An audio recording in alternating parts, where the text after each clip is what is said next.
What is shaking YouTube? I'm back and with good news. The Leafs destroyed the Washington Capitals last night. This is the game I was waiting for. You could tell it was kind of building. Like I said, the kind of slump they were in, where some games they were awful and they deserved to lose. Other games they deserved a better fate. But no matter what, they just couldn't win.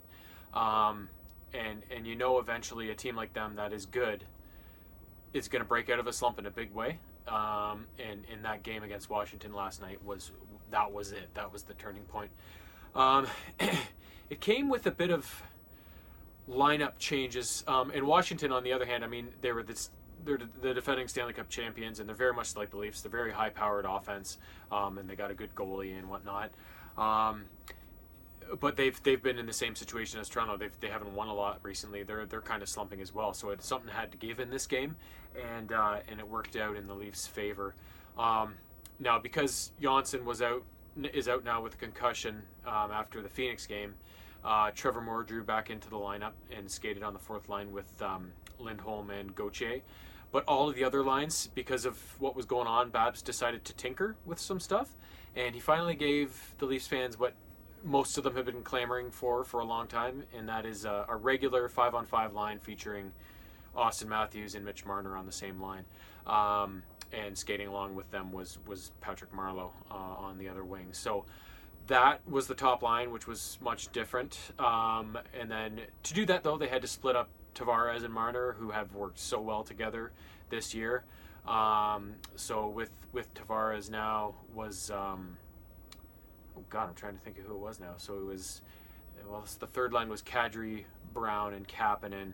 So then, you know what? I forget who Tavares was with. I'm forgetting who all the players are now. But anyways, every line was different.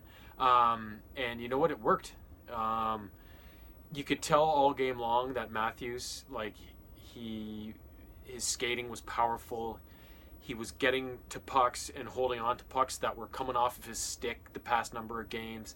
He just seemed like his normal self. And then finally he did get a goal to get out of this slump in the second period. So the way the scoring went, Washington scored late in the first period with just over a minute to go, but to go up 1-0. But then Kadri scored with about a half minute left in the period to even it up at ones.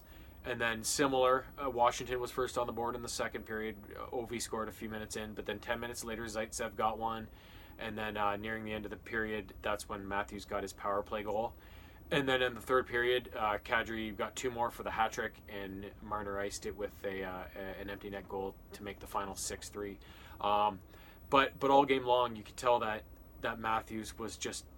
he was back and he was warming up to better things and getting back onto his normal pace. Marner looked great. The whole team looked great, but most of all, it was Matthews and Kadri was the other one. Kadri is funny because you can tell when he's not playing well because you don't really notice him. When Kadri plays his best hockey, he's angry. He's not a huge guy by any means, but he's nasty. He hits people. He aggravates people, draws penalties. He's always in the thick of things. He's like that proverbial kind of pest guy, but not a complete dick like a Marchand or somebody like that, right? Not a dirty player.